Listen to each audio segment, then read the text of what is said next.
This week at Nutrition's My Life, we're going over more on the grocery store confusion. So if you did not catch last week's, you can definitely push pause and hop on over there to learn a little bit more about, uh, should I be choosing grass-fed beef? Should I have regular dairy, or is a dairy substitute best for me? We kind of talked about all sorts of things last week, and we're going to continue to talk more about how to understand what to get when you go to the grocery store. So for this week, we are going to be talking about a lot of interesting topics. So let me share my screen once I figure this out again, and we will get started. All righty. So the grocery store confusion, the reason why I didn't share it this last time, because when I started the the video last time, I was just a little box in the corner, and I was like, oh my gosh. So I wanted to start just kind of going over. So let's go back to grocery store confusion part 2. So today we're going to be talking more on the air-chilled chicken versus conventional chicken. What is the best one to choose? And if y'all want to see the slides on everything that I'm doing, you can go to my YouTube channel. Just type in Nicole Eichinger, dietitian, Nutrition's My Life, and I will pop up there. And so today for the air-chilled chicken, so air-chilled chicken, what is air-chilled versus conventional chicken, right? What are the differences behind it? And it has everything to do with how it's preserved for our consumption versus how the chicken was raised. And we'll definitely talk a little bit about that. But when it comes to the air-chilled versus the conventional dipping in a water vat, there are a little bit of a differences, and I personally choose air chilled chicken when we purchased it because you can actually get up to 12% of water into your chicken if you're buying the conventional. So if you've ever bought a chicken and it shrinks down to nothing, it's like, where did all of that go? That could be why. So when we have an air chilled chicken, it is exactly what it sounds like. It is chilled really, really fast to a really low temperature. And it can even be as low as 1 degree. So it can be into that frozen kind of state a little bit. Typically, we held it around 36 degrees Fahrenheit. However, or at the grocery store we do. However, when you think about if something was air chilled, really, really cold, chicken breast in itself it's a muscle, right? And muscle is about 70% of water. So if you have something that is going to be dipped into water and absorb more of it that's already water, then you have a higher chance of paying more for water than you do for just the meat itself. So when you think about the cost of buying an air chilled chicken versus a conventional chicken that is dipped into a water chill tank, and that water chill tank has moving water. So it does tend to absorb, like I said, usually between 7 to 12% of its own body weight in that water by itself. And so if you choose that, expect to, you're going to be paying less initially, but you are going to have a little bit more of a shrinkage when it comes to the chicken. So I like to choose the air chilled just for the sheer fact that it is chilled and it's not dipped into previously I know there's safety standards out there, but it's not dipped into previously dipped raw meat water. So now let's talk a little bit more about the free range versus pasture raised. And on this picture that I have here, you'll see that it says heirloom chicken. Like, what the F? I don't know. I don't know if I know what an heirloom tomato is, but I've never heard of an heirloom chicken. But the difference between a pasture raised versus a free range is the same thing that we talked about last week when we talked about the eggs.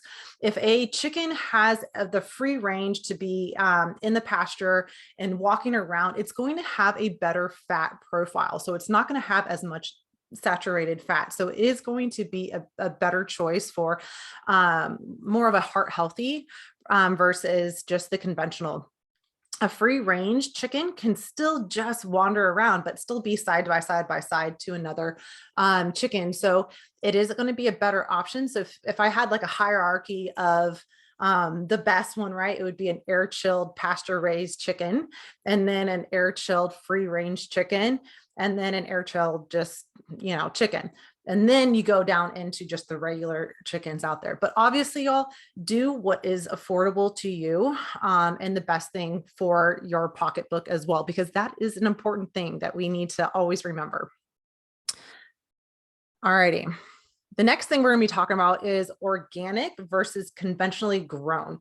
What is a better option? Should I be choosing my organic produce? Should I be choosing organic beef? Should I be choosing all of these things, right? So current research actually supports the need for more research. And the reason why it is because the research out there is showing that you do have more omega-3 fatty acids, more flavonoids, more polyphenols, more antioxidants in the organic produce. However, the translation to, does that always equate to better health? Well, it depends on, the studies that I showed and the studies that I have, and I can share them with y'all on the podcast as well. But I found a systematic review that went through and studied 35 different little articles out there. So they've already been peer reviewed and published, these 35 articles. And then here comes this bigger guys like, hey, I want to review all of these just to see kind of what's going on. Does organic food really provide more nutrition than the conventional route?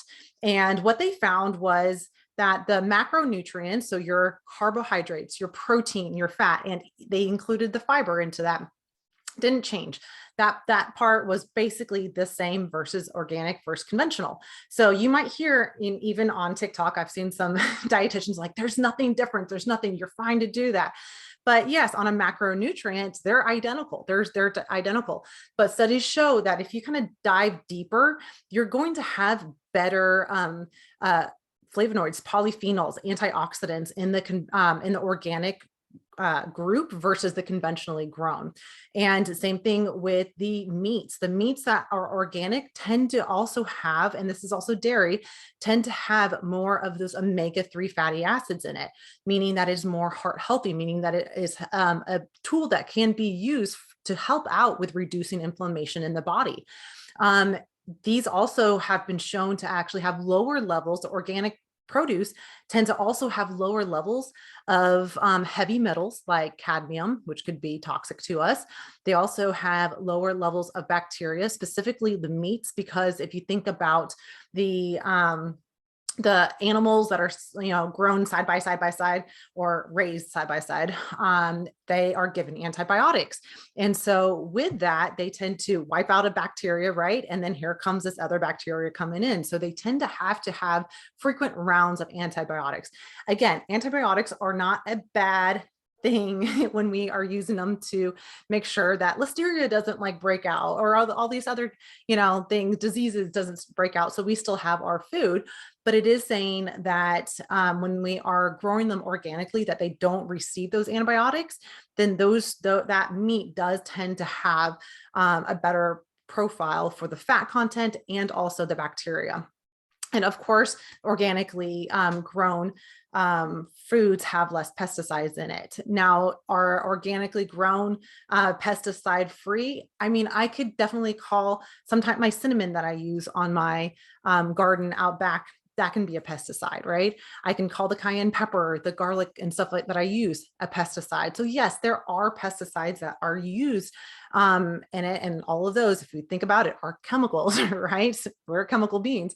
So we have to be careful with these terms that a lot of people will use on social media and stuff like that are trendy, because there are chemicals in everything. We are chemicals. So in a big scheme of things, if you can afford organic, go for it. That's fantastic. If you cannot, that's fine too. That's fine too, because this study also, the reason why it said we need to have more research to support this is because the studies that they found, and they followed the people long term to say, hey, you ate these organic produce frequently, how did your health do? They did have better overall health. They had less of a BMI. They had less of a risk for non-Hodgkin's lymphoma. They had less of a risk for infertility, their infertility reduced, and all sorts of other like contact dermatitis, right? So allergies in general reduced in the conventional, or sorry, in the organic produce group.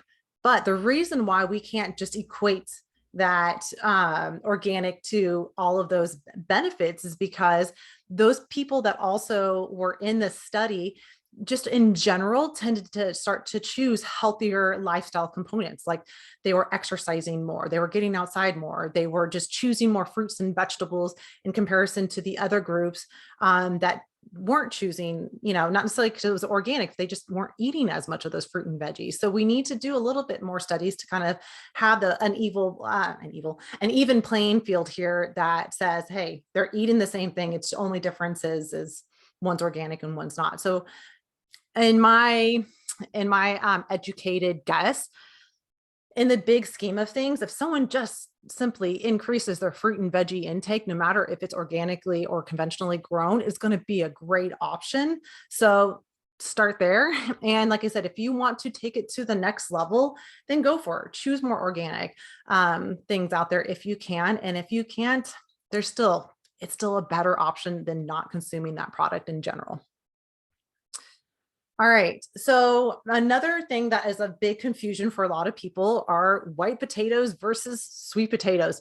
Which one should I be choosing? Which one's better for me? And most people just go straight to the sweet potato because it does have a little bit less calories in it and a little bit less carbs in it. But if we were to compare them side by side, how do they rate each other, right? How do they match up? And for those on the podcast and here on TikTok, you can't see the visual, but the visual is really, really helpful because you can see that a white potato has 159 calories in it versus a sweet potato that has 103. Carbs, the white potato has 37 grams of carbs in it versus the sweet potato that has 24 grams of carbs. So right now you're like, duh, of course the white potato is not the best option for me. I'm going to choose the sweet potato, but let's keep going. There's 4 grams of fiber in each. There's 4 grams of protein in each. The vitamin C is 22 milligrams in each. And the vitamin A, of course, is a lot higher in the sweet potato than the white potato. But if you look at everything side by side, yeah, the sweet potato has a little bit more nutrition, just a little bit, right? Mainly the vitamin A in it. But the white potato still contains an amazing nutritional profile. So just because something might be a better option at times for someone, right? Like for someone like that is maybe insulin resistant. So someone of my PCOS or someone who is a pre-diabetic, I might say, hey, maybe we do need to choose sweet potato more often. Or I might just tell them, we just need to make sure that we're pairing your potatoes properly with enough protein and fat. And you can still include some of those things, and maybe we just watch our portion sizes. So all of these foods that I'm talking about here, obviously are individualized. Like, yes, these foods can be great and be helpful for us.